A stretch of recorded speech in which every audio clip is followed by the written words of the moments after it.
Hey folks, walk with me. There's some quote out there that you can find, which I forgot to look up before I started filming this, that is something along the lines of, all of man's troubles can be boiled down to his inability to sit quietly alone in a room with his own thoughts.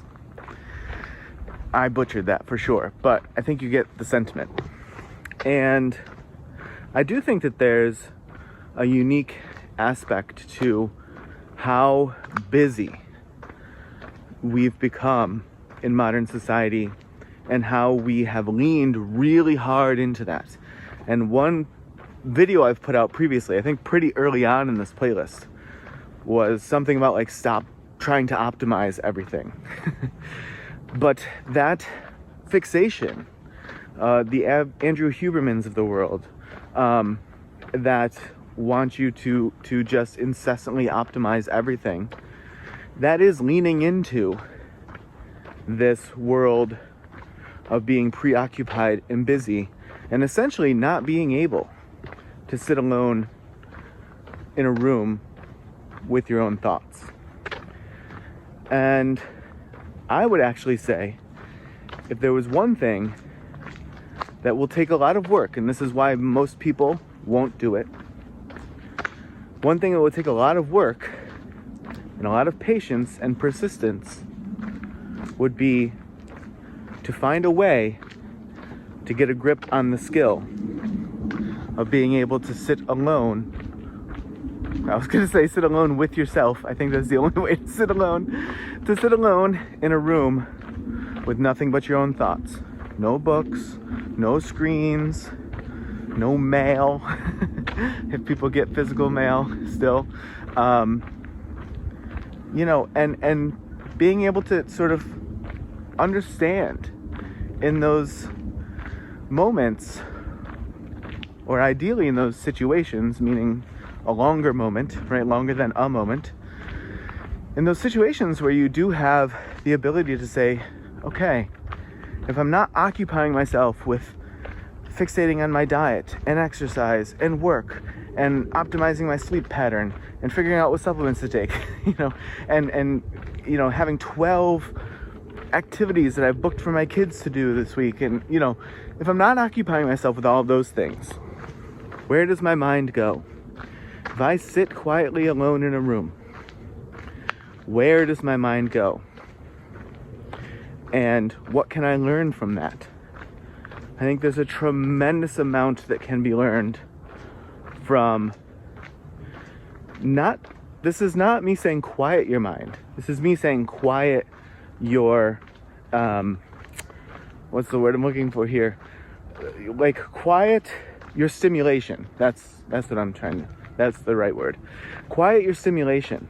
Because I think allowing your mind to not be quiet, but to hear what it has to say, to see the visuals that it puts in your inner eye, I think it's tremendously valuable to first just find out what that is and then try to figure out why it is. What does it mean?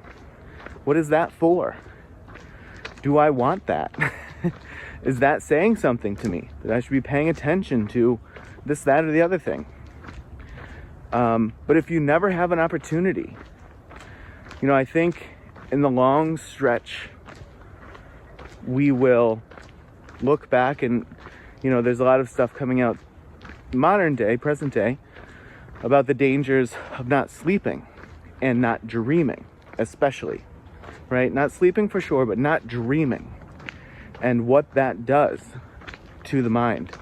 I think that we will ultimately find that not allowing ourselves quiet moments of contemplation, not even contemplation, just free flow of thoughts, inner stimuli, right? Maybe that's a better terminology for it. Whatever our inner self, our inner life world wants to stimulate us with as we shut ourselves off from everything else.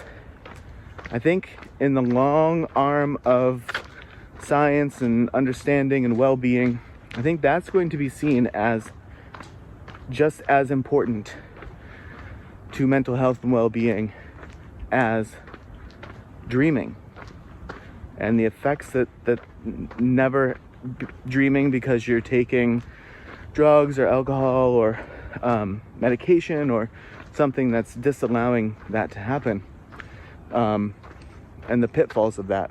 I think there's going to be something that's still to be said about not allowing your waking mind to do a similar thing. So I would just say, if there's one thing that I would propose that people try to get really good at, it's not optimizing your morning routine. It's finding out what happens when you sit alone quietly in a room and let your inner world speak to you, show you, whatever it does. And then doing something with that information. Like I said, this is the longer, harder, slower, more patient requiring thing to do. This will make going out and running 6 miles seem like an easy endeavor, if you truly participate with it. So that's my mini soapbox for this quick vid today. But I hope you're enjoying your weekend, and I hope that you give this a shot, and then give it another shot, and another shot, and another shot. And as always, I will see you in the next video.